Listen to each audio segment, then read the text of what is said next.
نحمده ونصلي على رسوله الكريم أما بعد فأعوذ بالله من الشيطان الرجيم بسم الله الرحمن الرحيم رب اشرح لي صدري ويسر لي أمري واحلل عقدة من لساني يفقه قولي قل أعوذ برب الناس ملك الناس إله الناس من شر الوسواس الخناس الذي يوسوس في صدور الناس من الجنة والناس۔ کہہ دیجئے میں پناہ پکڑتا ہوں لوگوں کے رب کی، لوگوں کے بادشاہ کی، لوگوں کے معبود کی، وسوسہ ڈالنے والے کے شر سے جو ہٹ ہٹ کر آنے والا ہے، جو لوگوں کے سینوں میں وسوسہ ڈالتا ہے جنوں اور انسانوں میں سے۔ شیطان انسان کا ازلی دشمن ہے۔ وہ مسلسل اس کوشش میں لگا رہتا ہے کہ انسان کو اللہ کے راستے سے ہٹا دے، اس کو بہکا دے۔ اس کا حل ہمارے دین میں یہ بتایا گیا ہے کہ انسان ایسے مواقع پر فوراً اللہ کی پناہ لے لے۔ اللہ کی مدد سے انسان مضبوط ہو جاتا ہے اور شیطان کی چال ناکام ہو جاتی ہے۔ انسان وسوسے کا اثر قبول نہیں کرتا، بلکہ تائید ربانی سے اسے ایمانی قوت نصیب ہوتی ہے، مزید نیکی کی توفیق مل جاتی ہے، اور یوں انسان اس دنیا کے دارالامتحان میں اپنے دشمن کے مقابلے میں کامیاب ہو جاتا ہے جو اس کو راہ حق سے ہٹانا چاہتا ہے۔ شیطانی وسوسوں سے بچنے کے لیے سورۃ الناس قرآن مجید کے اختتام پر ایک بہت ہی عمدہ رہنمائی فراہم کرتی ہے۔ تو یہ سورت مشتمل ہے انسانوں کے رب، انسانوں کے مالک، انسانوں کے الہ کی پناہ لینے پر شیطان کے شر سے، جو کہ اصل بنیاد اور سبب ہے ہر طرح کے شر کا۔ وہ جس کا فتنہ اور شر یہ ہے کہ وہ لوگوں کے سینوں میں وسوسے ڈالتا ہے اور شر یا برائی کو خوبصورت بنا کر دکھاتا ہے، اسے خوبصورت شکل میں پیش کرتا ہے، ان کے برائی کے ارتکاب کے ارادے کو ابھارتا ہے، یعنی ان کے اندر یہ ان کو موٹیویٹ کرتا ہے کہ وہ غلط کام کر لیں، ان کے لیے خیر کو کبھی ہی بناتا ہے تو وہ خیر سے پیچھے ہٹ جاتے ہیں، اور ان کو وہ چیز دکھاتا ہے جو اصل میں ہوتی نہیں، اور وہ ہمیشہ اسی طرح وسوسے ڈالتا رہتا ہے۔ اس لیے اللہ سبحانہ وتعالیٰ نے انسان کو یہ تلقین کی کہ وہ اس کے شر کے مقابلے میں اپنے آپ کو اللہ کی حفاظت میں دے دے، اور جو ایسا کرتا ہے اللہ تعالیٰ اس کو حفاظت فراہم فرماتا ہے اور شیطان اپنے مشن میں ناکام ہو جاتا ہے۔ سورۃ الناس ایک بے مثل سورت ہے۔ رسول اللہ صلی اللہ علیہ وسلم نے فرمایا، کیا تم نہیں دیکھتے کہ آج کی رات ایسی آیات اتری ہیں کہ ان کی مثل کبھی دیکھی نہیں گئی، اور وہ قل اعوذ برب الفلق اور قل اعوذ برب الناس ہیں، جن کو معوذتین بھی کہا جاتا ہے، اور یہ سب سے افضل تعوذ ہے، یعنی وہ کلمات جن کے ذریعے اللہ تعالیٰ کی پناہ لی جاتی ہے۔ ابن عابس جوہنی رضی اللہ عنہ سے مروی ہے، انہوں نے بتایا کہ رسول اللہ صلی اللہ علیہ وسلم نے انہیں فرمایا، اے ابن عابس، کیا میں تمہیں تعوذ کے سب سے افضل کلمات کے بارے میں نہ بتاؤں جن سے تعوذ کرنے والے تعوذ کرتے ہیں؟ میں نے عرض کیا، یا رسول اللہ، کیوں نہیں؟ تو رسول اللہ صلی اللہ علیہ وسلم نے فرمایا، وہ یہ دو صورتیں ہیں، قل اعوذ برب الفلق، قل اعوذ برب الناس۔ عقبہ بن عامر کہتے ہیں کہ رسول اللہ صلی اللہ علیہ وسلم نے مجھے حکم دیا تھا کہ میں ہر نماز کے بعد معوذات کو پڑھا کروں۔ اسی طرح صبح و شام 3 بار ان صورتوں کو پڑھنے سے ہر چیز سے کفایت ہو جاتی ہے، یعنی ہر شر کے مقابلے میں یہ صورتیں کافی ہو جاتی ہیں۔ تو قل اعوذ برب الناس کا مطلب کیا ہے؟ قل، آپ کہہ دیجئے اے رسول صلی اللہ علیہ وسلم، اعوذ، میں پناہ لیتا ہوں، پناہ مانگتا ہوں، برب الناس، لوگوں کے رب سے، یعنی اس سے حفاظت مانگتا ہوں کیونکہ وہ اکیلا ہی تمام وسوسوں کو، شر کو دور کرنے پر قادر ہے۔ خطاب نبی صلی اللہ علیہ وسلم سے ہے، لیکن مخاطب پوری امت ہے۔ اور پھر استعاذہ کا لفظ کا معنی ہوتا ہے پناہ لینا، حفاظت چاہنا، اور رب جو ہے اللہ تعالیٰ کے اسماء حسنہ میں سے ہے، ایک نام ہے، اس کا لغت میں مطلب ہوتا ہے تربیت کرنے والا، آقا۔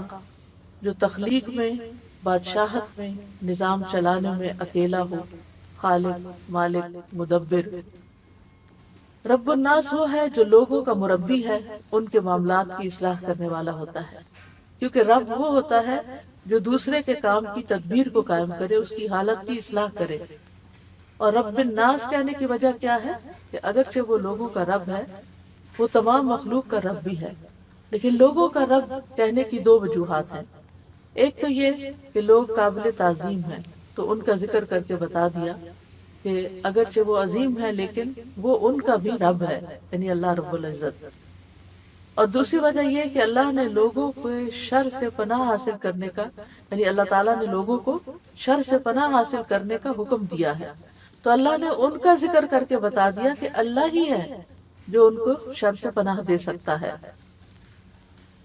اور الناس میں جن و انس دونوں ہی شامل ہیں، کیونکہ جنوں میں رجال بھی ہوتے ہیں، جیسے کہ سورۃ الجن میں آتا ہے وَأَنَّهُ كَانَ رِجَالٌ مِّنَ الْإِنسِ وَيَعُوذُونَ بِرِجَالٍ مِّنَ الْجِنِّ، کہ بلا شبہ بات یہ ہے کہ انسانوں میں سے کچھ لوگ جنوں میں سے بعض لوگوں کی پناہ پکڑتے ہیں۔ تو اللہ ہمارا رب ہے جس نے ہمیں پیدا کیا، وہی ہمارا مالک ہے، وہی ہمارے تمام امور کا مدبر ہے، وہ تمام جہانوں کا پالنے والا ہے۔ وہ ان کی نہ صرف یہ کہ ان کو رزق دیتا ہے بلکہ ان کی تربیت بھی کرتا ہے، جس چیز میں ان کی خیر اور بھلائی ہوتی ہے اس طرف ان کی رہنمائی بھی کرتا ہے۔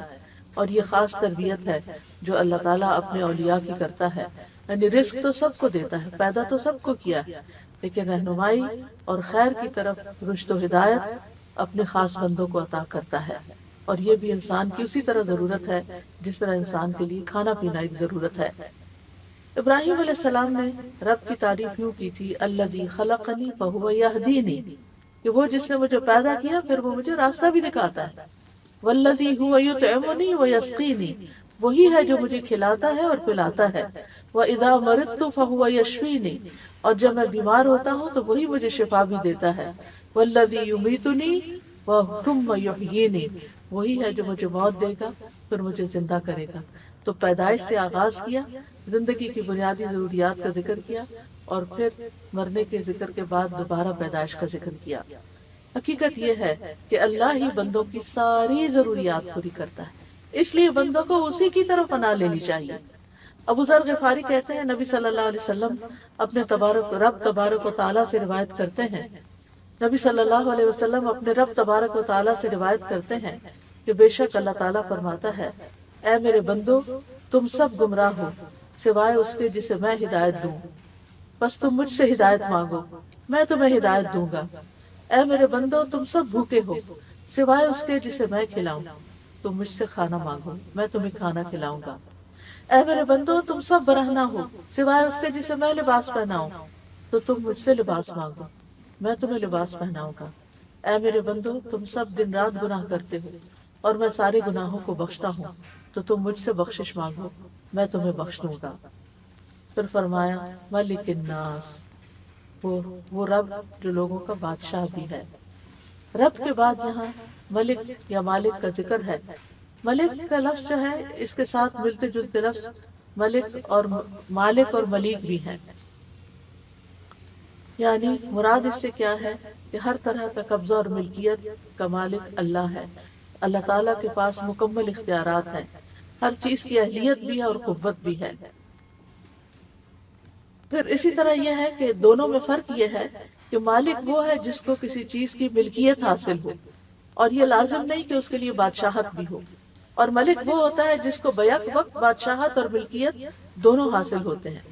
تو اللہ ہی ہمارا حقیقی بادشاہ ہے، زمین و آسمان اور ساری مخلوقات کا بادشاہ ہے، اس کی بادشاہت میں کوئی شریک نہیں ہے، اللہ کے سوا کوئی بھی کسی چیز کا مالک نہیں ہے، اور یہ دنیا کے سب بادشاہ اللہ کے سامنے عاجز اور کمزور ہیں۔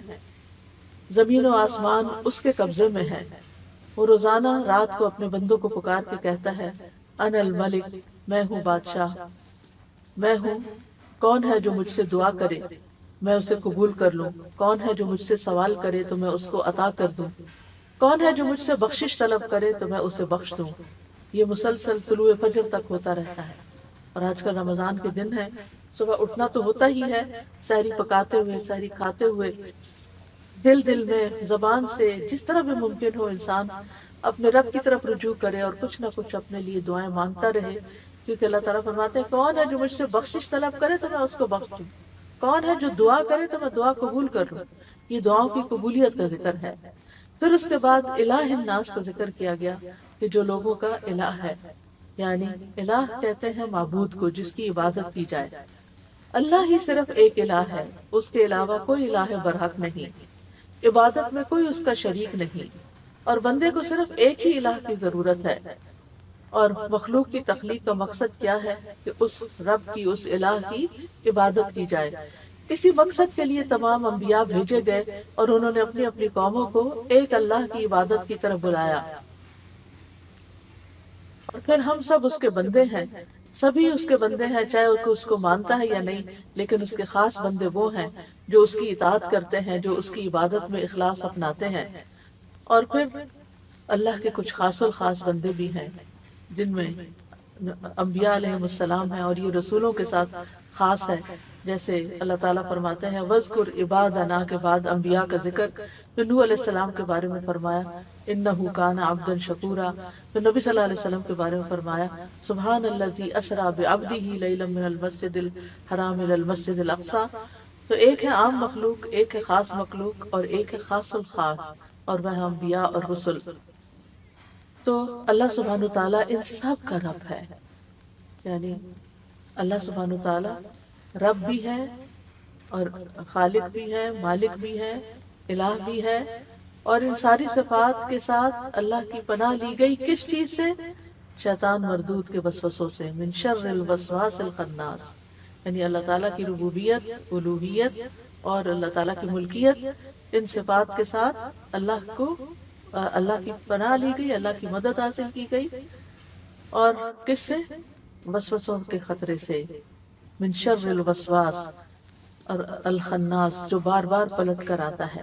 وسوسہ کا لفظی مطلب ہوتا ہے یعنی دھیمی آواز سے بات کرنا، یا نفس کی بات جو ہوتی ہے، اسی سے زیورات کے چھنکنے سے جو آواز پیدا ہوتی ہے اس کو بھی وسواس کہا جاتا ہے۔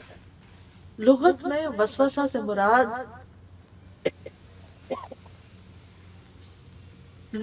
وسوسہ سے مراد ایسی پوشیدہ حرکت یا آواز ہے جسے محسوس نہ کیا جا سکے تاکہ بندہ اس سے بچ سکے، یعنی ایسی آواز جو محسوس نہ ہو، یعنی کہ وہ بات بھی ہو لیکن پتہ بھی نہ چلے۔ تو پوشیدہ چیز کو ڈالنے کا مطلب ہوتا ہے وسوسہ ڈالنا، یعنی شیطان جو ہے وہ انسان کے دل میں اتنے چپکے سے، اتنے خاموشی کے ساتھ خیال ڈال دیتا ہے کہ انسان کو یہ ریئلائز بھی نہیں ہوتا کہ یہ شیطان کی طرف سے۔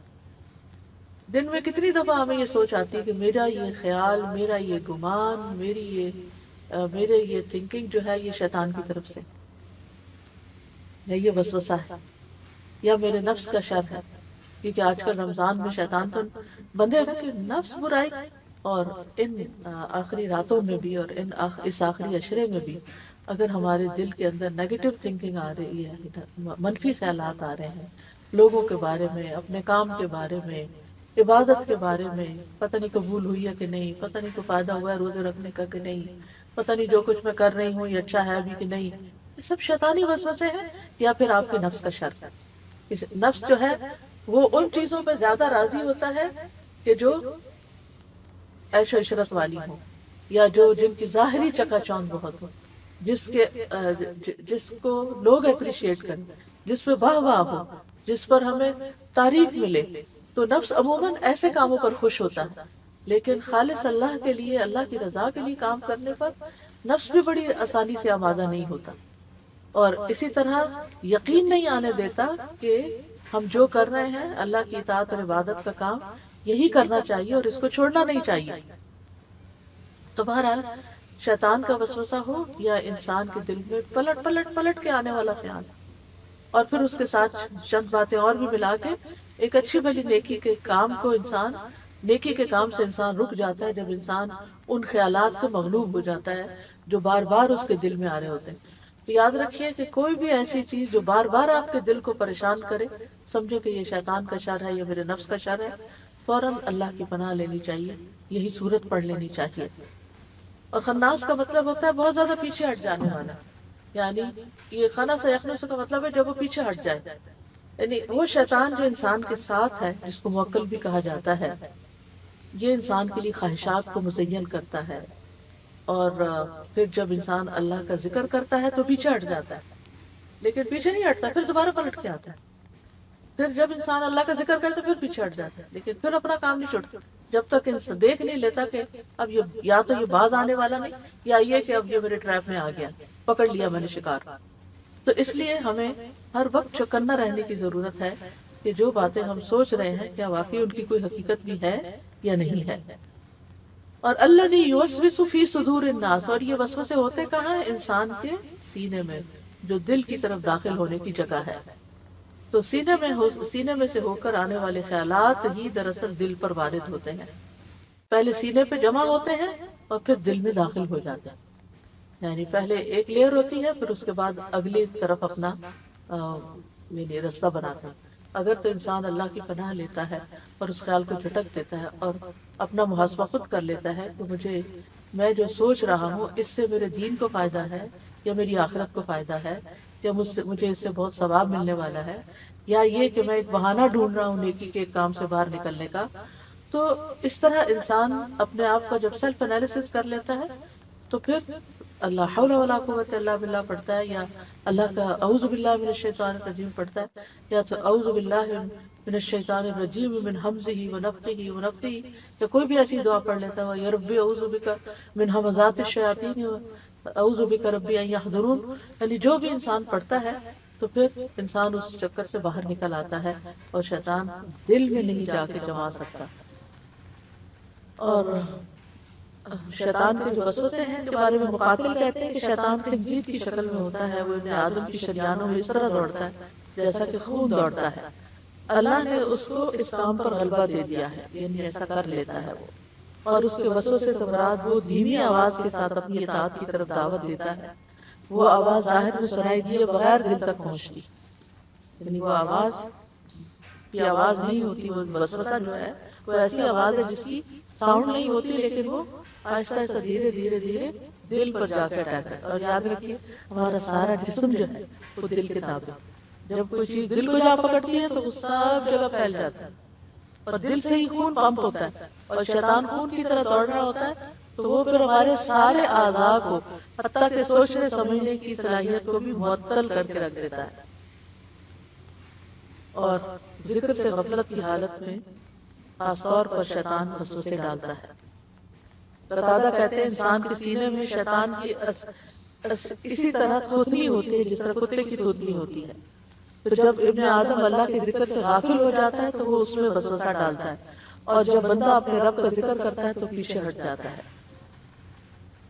تو شیطان کے وسوسوں کی کچھ اقسام ہیں، مثلا انسان کے ایمان کو خراب کرنا، عقائد میں شک پیدا کرنا، پھر جب دیکھتا ہے کہ نہیں عقیدہ تو نہیں اس کا بگڑ رہا تو پھر نافرمانی کا حکم دیتا ہے، جب اس پہ قدرت حاصل نہیں ہوتی تو نیکی سے روک لیتا ہے، یعنی ایک ہے گناہ کا حکم دینا، اور ایک ہے اسے پتا ہے اس نے غلط کام نہیں کرنا ہے، اس بندے نے بڑا مخلص ایماندار بندہ ہے، لیکن یہ جو نیکیوں کے بھاگ بھاگ کے کام کر رہا ہے بڑے شوق ذوق سے اس کو روک لو، اور پھر جب اس پہ قدرت حاصل نہیں ہوتی تو عبادت کر چکتا ہے انسان تو اس میں ریاکاری داخل کر لیتا ہے کہ اس طرح ضائع کرا دے، اور اگر انسان ریاکاری سے بھی بچ جائے تو دل میں خود پسندی ڈال دیتا ہے، اعجاب بالنفس ڈال دیتا ہے، اور اس کے عمل کو بڑھا کر دکھاتا ہے تم نے تو اس رمضان میں بہت محنت کر لی، بہت کام کر لیے۔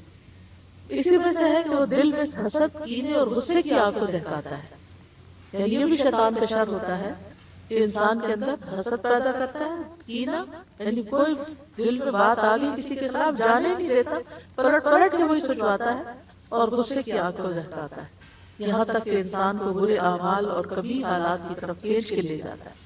تو اس کے شر سے بچنا آسان نہیں ہے سوائے اللہ کی مدد کے۔ تو اسی طرح یہ ہے کہ 2 رکعتیں پڑھی ہیں یا 4 پڑھی ہیں اس میں شک ڈال دیتا ہے۔ ابن تیمیہ کہتے ہیں کتاب الایمان میں کہ مومن کبھی شیطان کے ایسے، ابن عباس کہتے ہیں کہ آدمی نبی صلی اللہ علیہ وسلم کی خدمت میں آنے کی بجائے کوئلہ ہو جانا اسے زیادہ پسند ہے، تو رسول اللہ رد کیدہ الی الوسوسہ، اور یہی جملہ اگر انسان پڑھے وسوسہ آتے وقت تو بھی وسوسہ دور ہوتا ہے.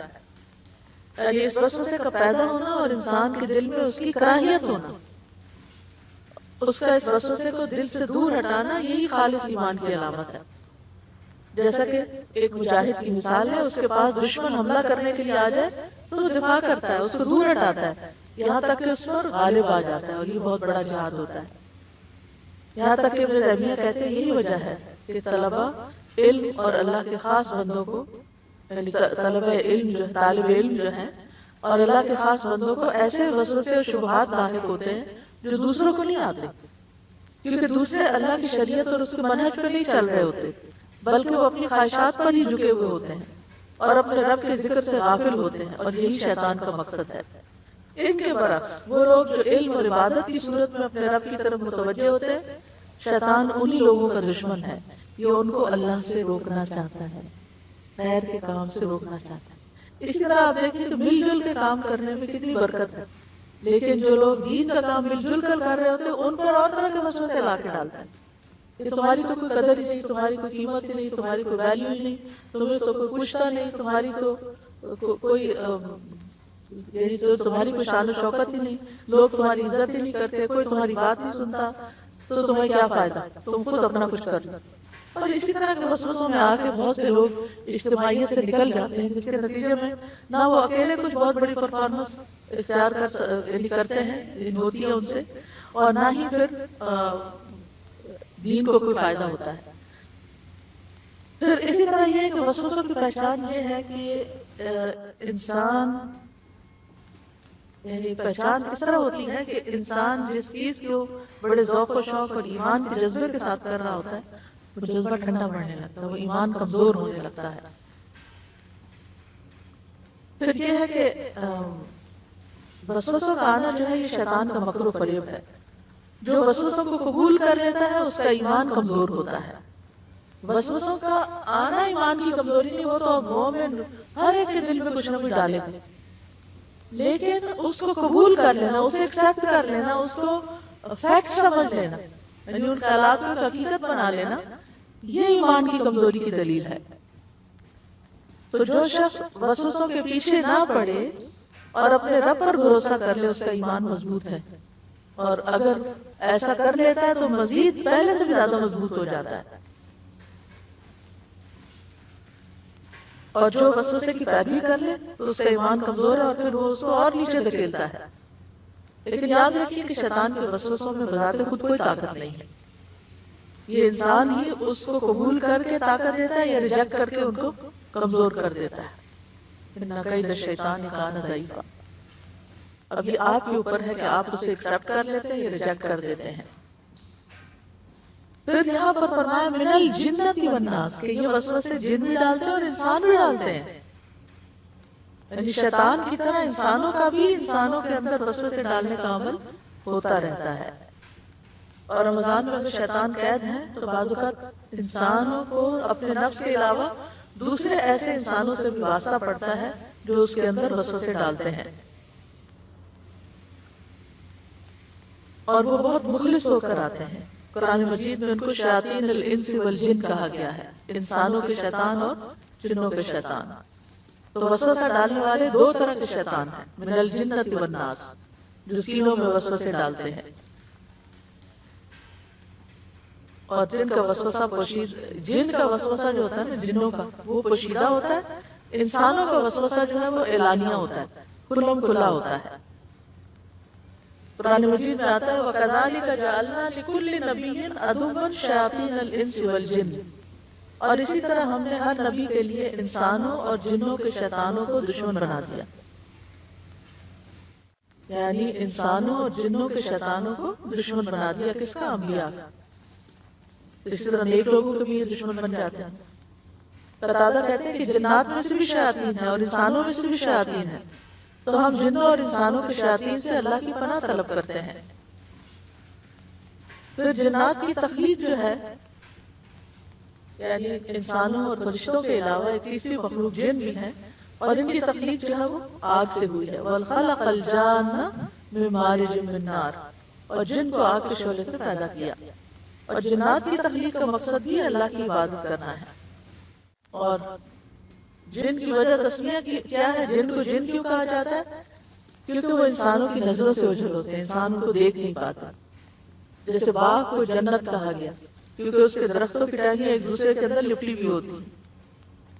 اور ماں کے پیٹ میں جو بچہ ہوتا ہے اس کو جنین کہا جاتا ہے کیونکہ وہ بھی نظر نہیں آتا. ڈھال کو مجنہ کہا جاتا ہے کیونکہ جنگجو کو اس کو اپنے سامنے کر کے اس کے پیچھے چھپ جاتا ہے. اسی طرح جنوں کے جہاں تک ساخت اور تخلیق کا تعلق ہے تو قرآن و سنت سے پتہ چلتا ہے کہ ان کے بھی دل، آنکھ اور کان ہیں اور دیگر چیزیں بھی ہیں، ان کی اولاد بھی ہوتی ہے. لیکن جنات کی کچھ اقسام بتائی جاتی ہیں. ایک قسم وہ ہے جن کے پر ہیں اور ان کے ساتھ ہوا میں اڑتے ہیں. دوسری قسم سانپ اور کتے کی طرح کے ہیں. اور ایک وہ قسم ہے جو پڑاؤ کر لیتے ہیں اور کچھ کوچ کرتے ہیں. پھر اسی طرح یہ ہے کہ کالی چیزیں جو ہیں یہ شیطانی قوتوں کو دوسرے رنگوں کی نسبت زیادہ تقویت بخشتی ہیں. اندھیرے میں شیاطین پھیلتے ہیں، کالی چیزیں انہیں پسند ہوتی ہیں. پھر اسی طرح یہ ہے کہ بہت تیز رفتار ہوتے ہیں، جلدی سے ایک جگہ سے دوسری جگہ پہنچ جاتے ہیں، آسمان کی طرف تیزی سے چڑھ جاتے ہیں. ان کو کئی فنون بھی آتے ہیں، جیسے سلیمان علیہ السلام نے ان سے تعمیرات کا اور آلات بنانے کا کام لیا تھا. پھر انہیں مختلف شکلیں اختیار کرنے پر بھی قدرت حاصل ہوتی ہے. جیسے شیطان انسان کی شکل بھی اختیار کر لیتے ہیں بعض اوقات، اور جانوروں کی صورت بھی. انسان کے جسم میں شیطان خون کی طرح جاری ہوتا ہے، یعنی ساتھ ساتھ اس میں دوڑ رہا ہوتا ہے. پھر جنات کے کچھ کمزور پہلو بھی ہیں، اور وہ کیا ہے کہ شیطان کی چال کمزور ہے. پھر نیک بندوں پر شیطان کا تسلط نہیں. مضبوط ایمان والے بندوں سے شیطان ڈرتا بھی ہے، جیسے عمر رضی اللہ عنہ تھے. سلیمان علیہ السلام کے لیے جنات مطیع کر دیے گئے تھے. جنات معجزات نہیں لا سکتے، پیغمبروں کے معجزات نہیں دہرا سکتے، خواب میں نبی صلی اللہ علیہ وسلم کی صورت اختیار نہیں کر سکتے، آسمان و زمین کی ایک حد تک پہنچ کر رک جاتے ہیں، بند دروازے نہیں کھول سکتے. یہ چند ان کے علامات، یعنی ان کی کمزوریاں ہیں کہ وہ یہ کرنے پہ قابل نہیں، کرنے پہ قادر نہیں. یہ معلوم ہونی چاہیے تاکہ انسان بلا وجہ کے وسوسوں اور خوف میں مبتلا نہ ہو. جنوں میں نیک بھی ہوتے ہیں اور جنوں میں بد بھی ہوتے ہیں، جیسا کہ سورۃ الجن سے ہمیں پتہ چلتا ہے. شیطان انسانی شکل میں بھی آتے ہیں، جیسے حضرت ابو ہریرہ والی حدیث سے پتہ چلتا ہے کہ جب وہ صدقہ فطر پر نگران بنائے گئے تھے اور شیطان وہاں سے چوری کر رہا تھا، تو بہرحال حضرت ابو ہریرہ نے کہا کہ میں تمہیں نبی صلی اللہ علیہ وسلم کے پاس لے جاؤں گا. 3 دن تک ویسے ہی کہتے رہے. تو تیسرے دن وہ بہت محنت کرنے لگا اور کہا کہ میں تمہیں ایک ایسی بات بتاتا ہوں کہ جس سے تمہیں فائدہ ہوگا تو تم مجھے چھوڑ دو. حضرت ابو ہریرہ علم کے بہت حریص تھے، لہٰذا انہوں نے یہ بات سن لی اور اس کو چھوڑ دیا. اور اس نے کیا بتائی بات کہ جب بستر پر لیٹو تو آیت الکرسی شروع سے آخر تک پڑھ لیا کرو. اس نے مجھ سے بھی کہا کہ اللہ کی طرف سے تم پر ایک نگران مقرر رہے گا، یعنی یہ بات بھی کہی، اور صبح تک شیطان تمہارے قریب بھی نہیں آ سکے گا. تو حضرت ابو ہریرہ نے یہ بات نبی صلی اللہ علیہ وسلم کو بتائی تو آپ نے فرمایا اگرچہ وہ جھوٹا تھا لیکن تم سے یہ بات سچ کہہ گیا. اے ابو ہریرہ کیا تم جانتے ہو تم 3 راتوں سے کس سے باتیں کر رہے تھے؟ انہوں نے کہا نہیں. آپ نے فرمایا وہ شیطان تھا. پھر اسی طرح یہ ہے کہ ان کے رہائش گاہیں جو ہیں وہ ناپاک جگہ بھی ہوتی ہیں اور گھروں میں بھی اپنا ٹھکانہ بنا لیتے ہیں. کچھ دھوپ اور کچھ سائے میں آپ نے بیٹھنے سے منع کیا، فرمایا یہ شیطان کی نشست ہوتی ہے. جنات کے پھیلنے کا وقت سورج کی غروب ہوتے ہی چھوڑ دیے جاتے ہیں یہاں تک کہ شام کا اندھیرا ختم ہو جائے. اسی طرح آپ نے فرمایا کہ اپنے بچوں کو روک لیا کرو یہاں تک کہ رات کا اندھیرا یا سرخی ختم ہو جائے. یہ وہ گھڑی ہے جس وقت شیاطین اڑتے پھرتے ہیں، ان کے پر بھی ہوتے ہیں، یعنی مراد یہ کہ ان کو اڑنا بھی آتا ہے، اسی لیے آسمانوں کی طرف جاتے ہیں. پھر اسی طرح جنات شریعت کے مکلف بھی ہیں اور آخرت میں ان سے حساب بھی لیا جائے گا. شیطان کے حملوں کو جاننے سے پہلے یہ جاننا ضروری ہے کہ شیطان کی چال کمزور ہے. اس کی چال محض وسوسے تک، مخلص بندوں پر اس کا زور نہیں چلتا۔ مضبوط مومن شیطان پہ بہت بھاری ہوتا ہے، مومن اپنے شیطان کو تھکا دیتا ہے۔ بعض نیک لوگوں سے شیطان بھاگ نکلتا ہے، کہیں راستے میں مل جائے تو دوسرا راستہ اختیار کر لیتا ہے، جیسے حضرت عمر تھے۔ اللہ کے نام کے آگے شیطان کمزور ہو جاتا ہے۔ نبی صلی اللہ علیہ وسلم نے فرمایا دروازوں کو بند کر لیا کرو اور اللہ کو یاد کرو، شیطان ایسے بند دروازوں کو نہیں کھولتا جس پر اللہ کا نام لیا گیا ہو۔ پھر اسی طرح اس کا زور جو ہے وہ مشرکین اور کفار پہ چلتا ہے۔ ہمیں شیطان کو اپنا دشمن سمجھنا چاہیے، کیونکہ قیامت کے دن وہ ہم سے بے وفائی کرے گا اور کہے گا کہ میں نے تو ان کو نہیں بہکایا، یہ تو خود ہی، میں نے تو بس دعوت دی تھی اور یہ میرے کہنے پر میری طرف آ گئے۔ یہ سورۃ ابراہیم آیت نمبر 22 میں آتا ہے۔ اور شیطان کہے گا جب سارے کام کا فیصلہ کر دیا جائے گا کہ بے شک اللہ نے تم سے وعدہ کیا سچا وعدہ، اور میں نے تم سے وعدہ کیا تو میں نے تم سے خلاف ورزی کی، اور میرا تم پر کوئی غلبہ نہ تھا سوائے اس کے کہ میں نے تمہیں بلایا اور تم نے میرا کہنا مان لیا۔ اب مجھے ملامت نہ کرو، اپنے آپ کو ملامت کرو، نہ میں تمہاری فریاد کو پہنچنے والا ہوں، نہ تم میری فریاد کو پہنچنے والے ہو۔ بے شک میں اس کا انکار کرتا ہوں جو تم نے مجھے اس سے پہلے شریک بنا لیا، یقیناً جو لوگ ظالم ہیں انہی کے لیے دردناک عذاب ہے۔ یاد رکھیے شیطان ہمارا ازلی دشمن ہے۔ آدم علیہ السلام کے وقت سے اس نے دشمنی کی ابتدا کر دی تھی۔ اس کا پہلا وسوسہ اور وار حضرت آدم اور حوا پر ہوا، جب اس نے ان کو وسوسوں کے ذریعے پھسلا دیا اور کہا کہ میں تمہیں ایسے جنت کے دائمی درخت کا پتہ بتاتا ہوں جس سے تمہاری بادشاہت کبھی پرانی نہ ہوگی اور تم ہمیشہ اس کی زندگی حاصل کر لو گے۔ قسمیں کھا کر اپنی بات کا یقین دلایا اور دھوکے سے ان کو پھسلا دیا، اور پھر آدم علیہ السلام کو بار بار وسوسے ڈالتا رہا۔ یعنی شیطان جو ہے وہ اپنے مشن سے جلدی ہارتا نہیں۔ ہم تو چھوٹی سی بات، ذرا سی مخالفت کوئی کر دے، ذرا سا وہ ہمیں پرے دھکیل دے تو ہم اس سے بھی کہیں زیادہ دور چلے جانا چاہتے ہیں، اور لیکن شیطان جو ہے وہ اپنی بات سے باز نہیں آتا۔ وہ ایک جو تہیہ کر لیتا ہے پھر یعنی کروا کے چھوڑتا ہے، الا یہ کہ اس کو اللہ کے کلمات کی مار پڑے۔ اولاد آدم سے اس کی کھلی دشمنی ہے۔ قرآن مجید میں آتا ہے ان الشیطان للانسان عدو مبین، بے شک شیطان انسان کا کھلا دشمن ہے۔ شیطان نے کثیر مخلوق کو گمراہ کر لیا ہے، اور شیطان کا ایک ہی وقت، ایک ہی ہدف ہے، ایک ہی ٹارگٹ ہے، وہ بندوں کو گمراہ کرنا، بس اس کی زندگی کا ایک ہی کام ہے۔ یحییٰ بن معاذ کہتے ہیں اے ابن آدم شیطان سے بچ جا، کیونکہ وہ تو قدیم ہے تم نئے ہو، وہ بڑا ایکسپرٹ ہے، وہ فارغ ہے تم مصروف ہو، اس کا ایک ہی کام ہے اور تمہارے بے شمار کام ہے۔ اس کا صرف ایک مقصد ہے کہ وہ تمہیں تباہ کر دے، اور تمہارے کئی مقاصد ہیں۔ شیطان تمہیں دیکھتا ہے، تم اسے نہیں دیکھ سکتے، تم اسے بھول جاتے ہو، وہ نہیں بھولتا۔ تمہارا نفس اس کا مددگار ہے اور اس کے نفس کی طرف سے تمہارا کوئی مددگار نہیں ہے۔ یاد رکھیے ہر انسان کے ساتھ ایک جن شیطان ہوتا ہے، اور پھر وہ انسان کو بہکاتا رہتا ہے، اور اس کے حملے اور چالیں جو ہیں وہ بڑی بہت زبردست ہوتی ہیں، لیکن بالآخر کمزور ہوتی ہیں، اور وہ اللہ کے ذکر سے ہوتی ہیں۔ اور پھر یہ کہ یہ مرتے دم تک اپنے مشن سے باز نہیں آتا،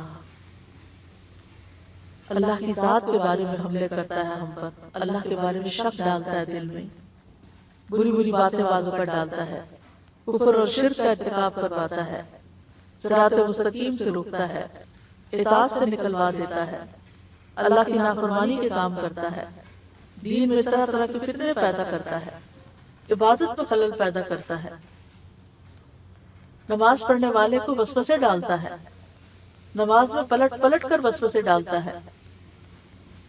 وضو کا جو شیطان ہے اس کو خنزب کہا جاتا ہے، اور جو نماز میں شیطان آتا ہے اس کو بلحان کہا جاتا ہے۔ پھر قرات میں وسوسے ڈالتا ہے، خلل ڈالتا ہے، رکعات میں شک ڈلواتا ہے۔ عثمان بن عفان سے مروی ہے، کہتے ہیں ایک شخص نبی صلی اللہ علیہ وسلم کی خدمت میں حاضر ہوا اور کہنے لگا یا رسول اللہ بے شک میں نماز پڑھ رہا تھا، مجھے نہیں پتا چل سکا کہ میں نے ایون نمبر میں رکعتیں پڑھی یا آڈ نمبر میں پڑھی۔ تو رسول اللہ صلی اللہ علیہ وسلم نے فرمایا اپنے آپ کو اس بات سے بچاؤ کہ تمہاری نماز میں شیطان تم سے کھیلنے لگے، یعنی اپنے آپ کو اس سے بچاؤ کہ شیطان تمہارے ساتھ کھیلے۔ تم میں سے کوئی شخص نماز پڑھ رہا ہو اور اسے یہ پتہ نہ چل سکے تو اسے 2 سجدے صاحب کے کر لینے چاہیے، ان دونوں سے اس کی نماز مکمل ہو جاتی ہے۔ پھر اپنا دھیان ادھر ادھر لگانا نماز کے اندر۔ آپ نے فرمایا یہ جو شیطان بندے کی نماز میں سے اچک لیتا ہے۔ پھر نماز میں جمائی آنا بھی شیطان کی طرف سے ہے۔ آپ نے فرمایا جب تم میں سے کسی کو جمائی آئے تو جہاں تک ہو سکے اس کو روکو، پھر نمازی کے آگے سے کسی کو گزروا دینا، یعنی ہر موقع کی مناسبت سے اس نے غلط کام جو انسان کے اعمال کو برباد کرنے والے ہیں ان کا وہ سوچ کے رکھتا ہے۔ اللہ کا ذکر بلوا دینا، پوری نماز پڑھ جاتے ہیں اور اللہ کو یاد نہیں کرتے، چھینک کے بعد الحمدللہ کہنے سے روکتا ہے۔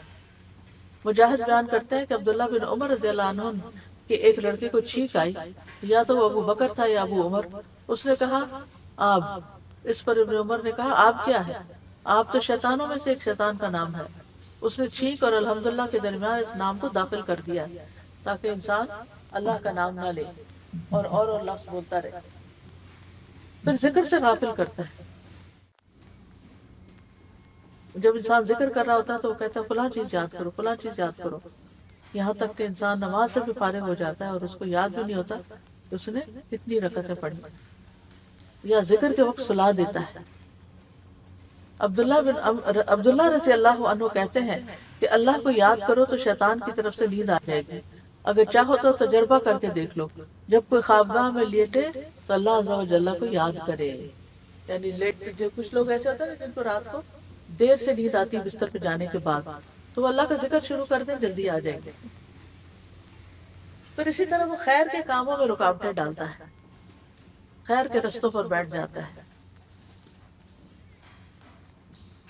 پھر نیکی کے کاموں میں حائل ہوتا ہے۔ مثلا اگر انسان کسی صدقے کا ارادہ کرتا ہے یا نیکی کا یا نیک عمل کا، تو وہ کہتا ہے اچھا ذرا ٹھہر جاؤ، تھوڑے ٹھہر کے سوچ سمجھ کے، اتنی جلد بازی نہیں، جلد بازی اللہ کو نہیں پسند۔ تو نتیجہ کیا ہوتا ہے کہ انسان کے اس کام یا ارادے میں شیطان حائل ہو جاتا ہے اور وہ چیز اس سے رکوا دیتا ہے۔ پھر صدقے کے وقت فقر کا احساس دلاتا ہے کہ تم بھوکے پڑ جاؤ گے، تمہارا کیا بنے گا، تمہاری اولاد کا کیا ہوگا۔ پھر انسان کو اہم کام سے بے اہم کاموں میں لگاتا ہے، بے مقصد چیزوں میں لگاتا ہے۔ ابو ہریرہ کہتے ہیں کہ نبی صلی اللہ علیہ وسلم نے ایک آدمی کو کبوتری کے پیچھے بھاگتے ہوئے دیکھا، آپ نے فرمایا ایک شیطان دوسری شیطانہ کا پیچھے کر رہا ہے، پیچھا کرے، شیطان کے پیچھے بھاگ رہا ہے، یعنی یہ کوئی کام ہے کرنے کا کہ تم اس کے پیچھے بھاگ رہے ہیں، کبوتروں سے کھیل رہے ہیں۔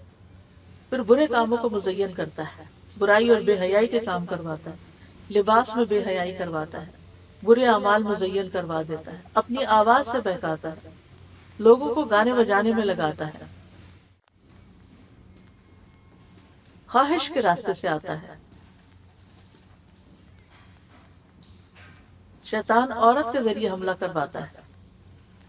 سعید بن مسیب کہتے ہیں شیطان ابن آدم سے کبھی مایوس نہیں ہوتا اور کچھ نہ بن پڑے تو عورتوں کے حوالے سے اس کے پاس آتا ہے۔ عورت کو فتنہ بنا دیا، یعنی کہ عورت کا بھی ایک فتنہ ہے۔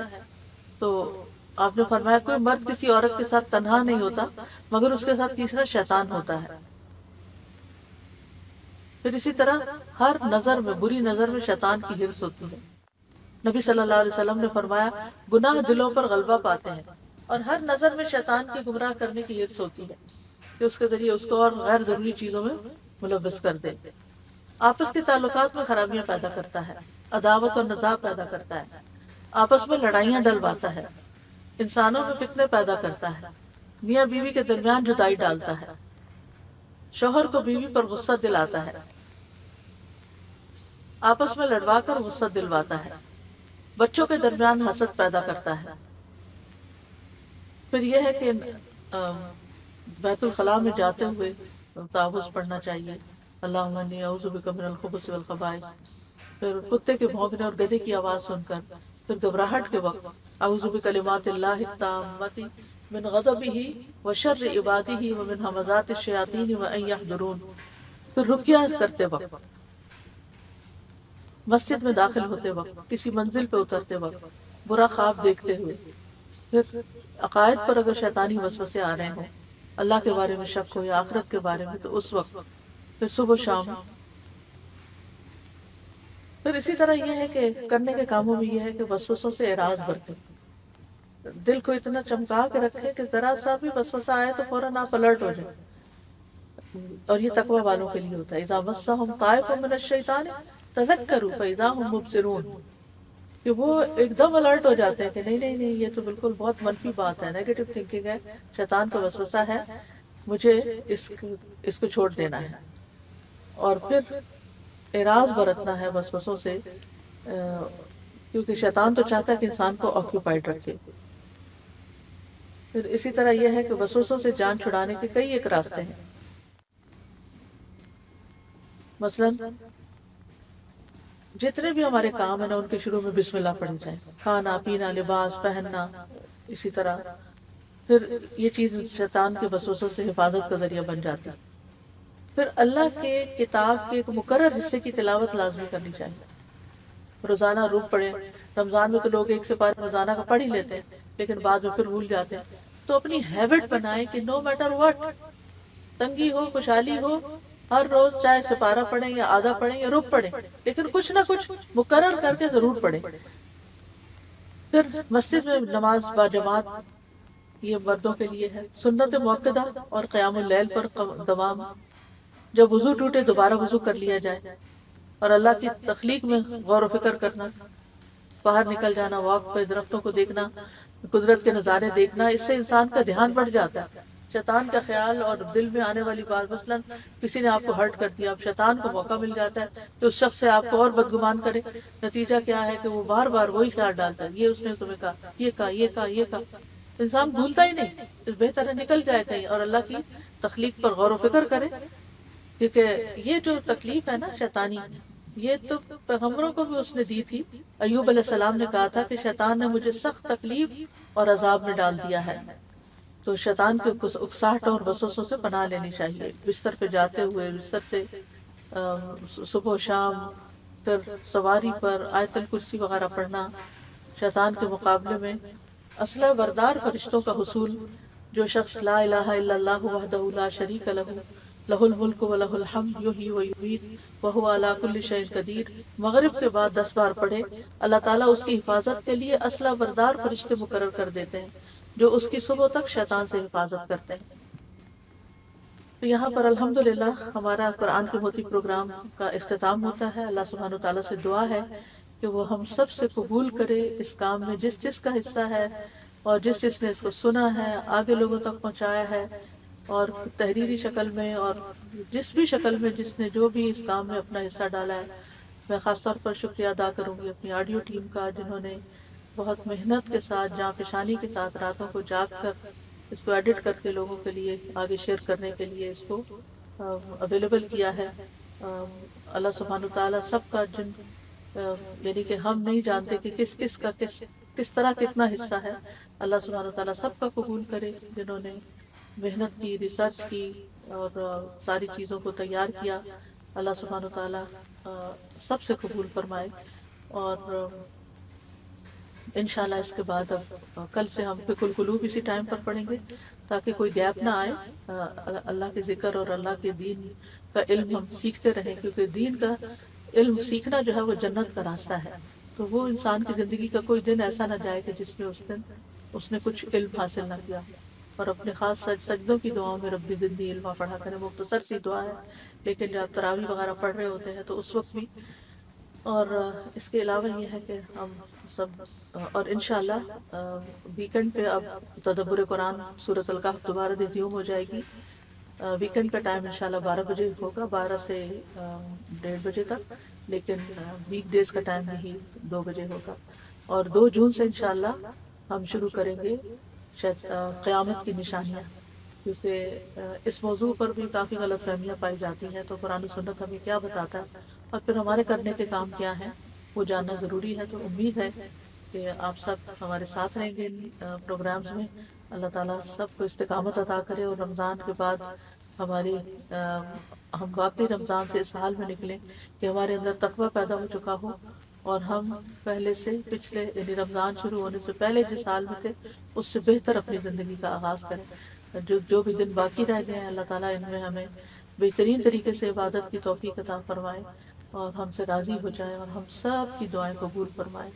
ربنا تقبل منا انك انت السميع العليم وتب علينا انك انت التواب الرحيم وصلى الله تعالى على خير خلقه محمد وعلى آله وأصحابه وأهل بيته أجمعين برحمتك يا أرحم الراحمين. الہی آمین. رب ارحمهما كما ربياني صغيرا.